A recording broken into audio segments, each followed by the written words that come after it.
रहमतों वाला महीना, बख्शिश वाला महीना चल रहा है और इस महीने में हर नेकी का अजर जो है वो ज्यादा हो जाता है। शैतान जकड़ लिए जाते हैं और जो मोमिन है खूब खूब अल्लाह को मनाते हैं, अल्लाह की इबादत करते हैं। अल्लाह पाक हर किसी को इबादत करने की, माह रमजान में रोजी रखने की तौफीक अता फरमाए और ज्यादा से ज्यादा नेकियां करने की तौफीक अता फरमाए। और इस महीने में अल्लाह की राह में सदकात व खैरात देने की तौफीक अता फरमाए। और बहुत ही मुबारक बरकतों वाला महीना है। और इस महीने में मैं आपको एक तस्बीह बताती हूँ, ऐसी तस्बीह जो कि जन्नत की तस्बीह कहलाती है। जो दुनिया में ये तस्बीह पढ़ता है वो जन्नती कहलाता है और ये सबसे अफजल तस्बीह है। तो आपने ये तस्बीह माह रमजान में अफ्तारी के वक्त करनी है। जब इंसान अफ्तारी पे बैठता है तो वो जो लम्हा होता है अल्लाह और इंसान के कुर्बत का लम्हा होता है। रोजादार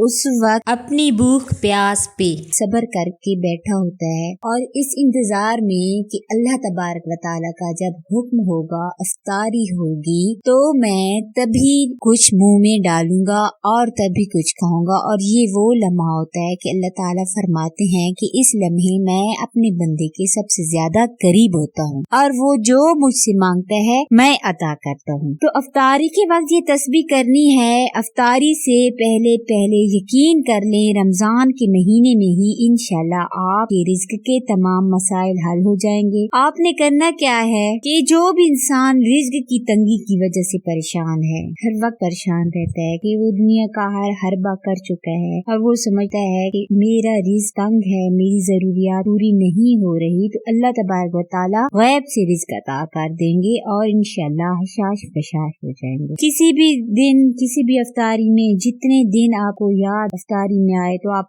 हर दिन भी ये कर सकते हैं। तो आपने 11 मरतबा दुरूद शरीफ पढ़ना है, बिल्कुल तसल्ली से सुकून से बैठ के। कोई सा भी दुरूद पाक आप पढ़ लें, दुरूद इब्राहिमी पढ़ लें 11 मरतबा या छोटा दुरूद पाक पढ़ लें। फिर 70 मरतबा आपने ये तस्बीह पढ़नी है। तस्बीह क्या है? सुभान अल्लाहि वल्हम्दुलिल्लाहि। और फिर 11 मरतबा ही ला हौला वला कुव्वता इल्ला बिल्लाह। आपने क्या करना है? 70 मरतबा सुभान अल्लाहि वल्हम्दुलिल्लाहि ये पढ़ना है और फिर 11 मरतबा ला हौला वला कुव्वता इल्ला बिल्लाह। फिर दुआ करें अपने मकसद के लिए, अल्लाह पाक से गिड़गिड़ा के दुआ करें, अपने रिज़्क के लिए, अपनी औलाद के लिए, अपने अच्छे हालात के लिए। तो अल्लाह पाक आपकी हर हाजत पूरी करेगा इंशाल्लाह, आपकी हर दुआ पूरी हो। तो तस्बीह एक बार फिर से सुन ले, सुभान अल्लाहि वल्हम्दुलिल्लाहि ये आपने 70 मरतबा पढ़ना है और फिर 11 मरतबा आपने ला हौला वला कुव्वता इल्ला बिल्लाह पढ़ना है। और